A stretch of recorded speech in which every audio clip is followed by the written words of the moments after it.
رمضان کے قیام اللیل میں کیا قرآن پاک ختم کیا جانا چاہیے؟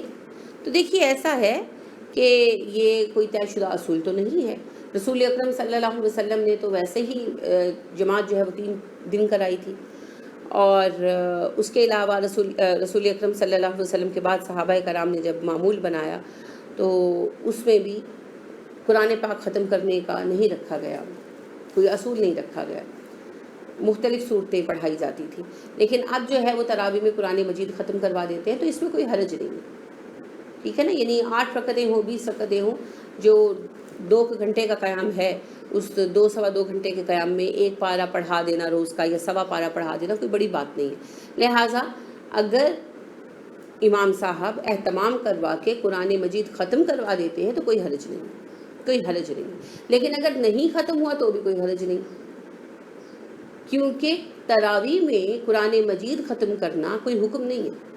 یہ تو ہم لوگوں نے وہ جس کو کہتے ہیں ہم خرما و ہم ثواب کہ ڈبل کر لیا اپنا اجر، کہ تراویح تو پڑھنی ہے تو ایک قرآن بھی ختم کر لیتے ہیں، تو اس طرح ایک ایکسٹرا قرآن مجید مکمل ہو جائے گا.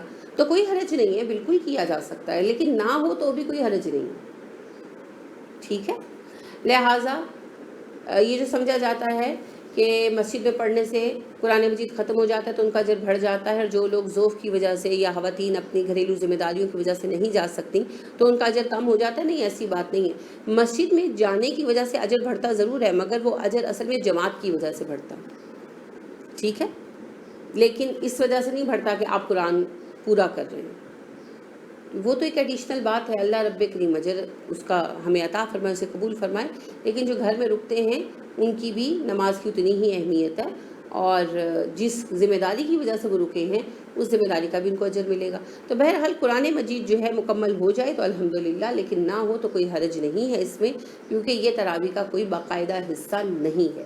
اب رہ گئے جو لوگ گھر میں پڑھتے ہیں تو کیا وہ قرآن مجید ختم کر سکتے ہیں؟ بھائی بالکل، اگر آتا ہے قرآن حفظ ہے تو کر سکتے ہیں، اور دیکھ کر بھی کر سکتے ہیں. اب آپ پھر کہیں گے میں نئی بات لے آئی. نہیں جی، میں کوئی نئی بات لے کر نہیں آئی، کیونکہ اما عائشہ صدیقہ رضی اللہ تعالی عنہا کے غلام تھے حضرت ذکوان.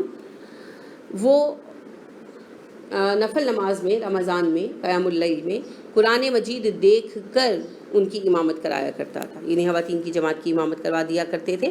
یہ بخاری کی قبل الحدیث تعلیق ہے اور اس کا نمبر 692 ہے، اور یہ صحابہ کا زمانہ تھا، کسی نے کبھی اعتراض نہیں کیا. تو نفل نماز میں علماء اس پر متفق ہیں کہ نفل نماز میں، فرض میں نہیں، نفل نماز میں قرآن سے دیکھ کر قرات کی جا سکتی. تو اگر کوئی اس طرح تراویح میں قرآن مجید ختم کرنا چاہے یا طویل قیام کرنا چاہے کہ چلو میں قیام اپنا لمبا کر لیتی ہوں، تو کوئی حرج نہیں ہے. عموماً خواتین گھر میں ہوتی ہیں تو وہ کر سکتے ہیں، یا ایسا بزرگ جو نہ جا سکتا ہو مسجد میں تو وہ گھر میں بیٹھ کر اس طرح سے پڑھ لے تو کوئی حرج نہیں ہے، وہ لوگ پڑھ سکتے ہیں. ٹھیک ہے، لیکن پہلی بات تو یہ ہے کہ یہ فرض نماز میں نہیں ہوگا، فرض نماز میں نہیں ہوگا، صرف نفل میں اس کی اجازت ہے. اور دوسری بات یہ ہے کہ پھر جو پڑھے وہ اپنے پاس کوئی تپائی وغیرہ رکھے تاکہ جب وہ سجدے میں جانے لگے تو قرآن مجید اس پر، رکوع میں جانے لگے تو قرآن مجید اس پر الٹ دے، اور پھر اٹھے تو آگے سے شروع کر لے. بہرحال اس کی اجازت ہے، مگر یہ ضروری نہیں ہے. خشوع و خضوع کے ساتھ پڑھی گئی نماز زیادہ اہم ہوتی ہے. تو خشوع و خضوع میں جب آپ پڑھتے ہیں تو اس میں پھر جو زبان میں حفظ میں کی ہوئی آیتوں میں خشوع و خضوع آتا ہے وہ دیکھ کر نہیں آتا، لیکن بہرحال یہ جائز ہے، اس پر اعتراض نہیں کیا جا سکتا. اس کے بعد پھر یہ ہے کہ ایک رات میں جو ختم کیا جاتا ہے قرآن مجید، شبینہ جس کو لوگ کہتے ہیں، سارا رمضان وہ شریک نہیں ہوتے، نیند پوری کرتے ہیں، آرام فرماتے ہیں، اور ایک رات میں قرآن مجید ختم کرنے کی دوڑ لگاتے ہیں. تو جی ایک رات میں قرآن مجید ختم کرنے کی اجازت نہیں ہے. رسول اکرم صلی اللہ علیہ وآلہ وسلم نے ایک رات میں قرآن کبھی ختم نہیں کیا. اما عائشہ صدیقہ رضی اللہ تعالیٰ عنہ ارشاد فرماتی ہیں کہ میں نے نہیں دیکھا کہ نبی کریم صلی اللہ علیہ وسلم نے کبھی ایک رات میں صبح تک سارا قرآن ختم کیا ہو. یہ ابن ماجہ کی حدیث نمبر 1108 ہے، نسائی کی 1640. ٹھیک ہے، تو آپ صلی اللہ علیہ وسلم نے کبھی ایسا نہیں کیا. تو عبداللہ بن عمرو بن العاص کی طویل حدیث ہے نا، جس میں عبادات پر بحث ہوئی، آپ صلی اللہ علیہ وسلم نے ڈسکشن کی عبداللہ بن عمرو بن العاص سے. تو آپ صلی اللہ علیہ وآلہ وسلم نے قرآن کے متعلق ارشاد فرمایا کہ ایسا شخص ہرگز سمجھدار نہیں ہے جس نے 3 راتوں سے کم میں مکمل قرآن پاک پڑھا۔ تو یہ ابو داؤد کی روایت ہے، نسخہ نمبر 1239 ہے۔ ٹھیک ہے، اب دیکھیے بات یہ ہے کہ عبداللہ بن عمر بن العاص جو تھے نا، یہ عبادت میں بہت غلط کرتے تھے۔ تو جب شادی بھی ان کی ہو گئی تو یہ اپنی عبادات میں اتنا مصروف رہتے تھے کہ بیوی کو وقت ہی نہیں دیتے تھے۔ تو ان کے والد جو تھے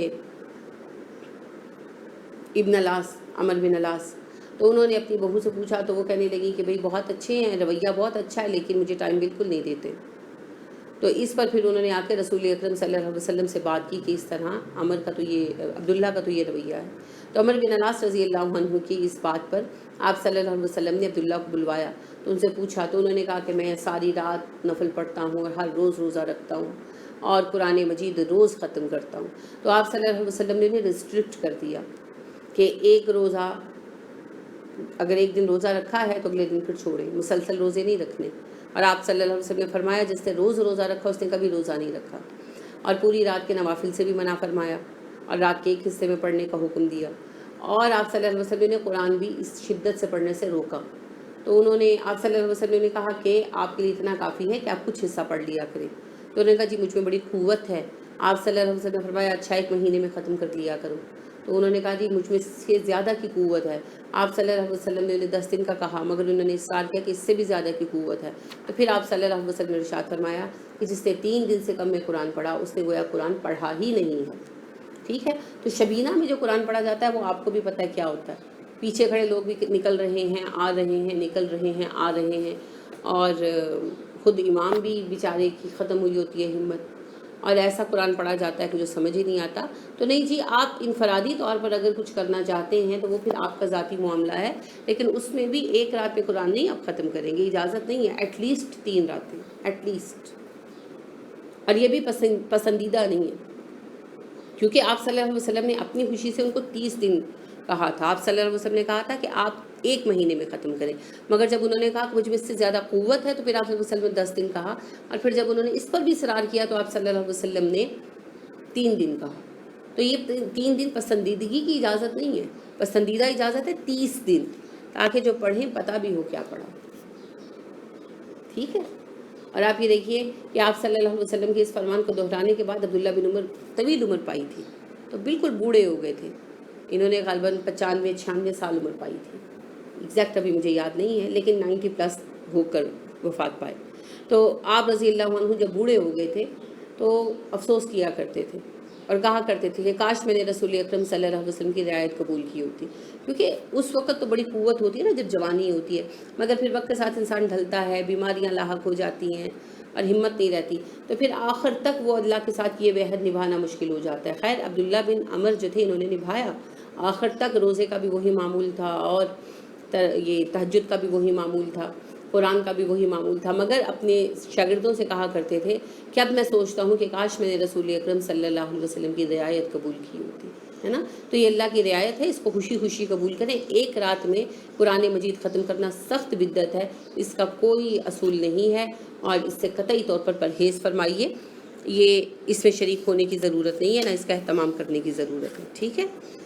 اور ایٹ لیسٹ 3 راتوں میں ختم ہوگا، اس سے کم میں قرآن مجید ختم نہیں کیا جا سکتا۔ تو یہ تراویح کے احکامات ہیں۔ آپ تراویح جہاں چاہے پڑھیں، چاہے 20 پڑھیں، چاہے 40 پڑھیں، چاہے 8 پڑھیں، چاہے 10 پڑھیں، اور اتفاق رائے پر جمع ہوں۔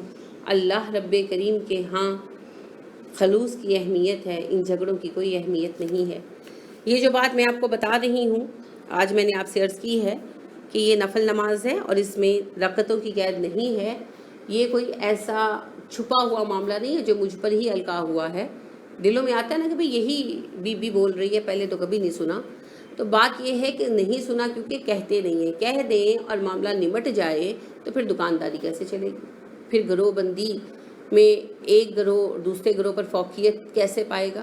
اسی لیے کہتے ہوئے جو ہے نا دل گھبراتے ہیں، ورنہ یہ بات ہر دین کے عالم کے طالب علم کو بھی پتہ ہوتی ہے، پتہ چل جاتی ہے، لیکن ذہن سازی اس قسم کی جاتی ہے کہ یعنی ذہن اس چیز کو سمجھنے کے باوجود کیپچر نہیں کرتا، فراموش کر دیتا ہے۔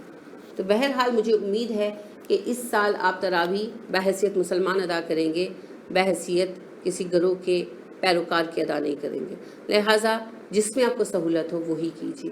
اللہ رب کریم ہمیں آسانیاں دینے والا بنائے، آسانیاں قبول کرنے والا بنائے، دین کی حق بات کو بیان کرنے والا بنائے اور حق بات پر عمل کرنے والا بنائے، آمین۔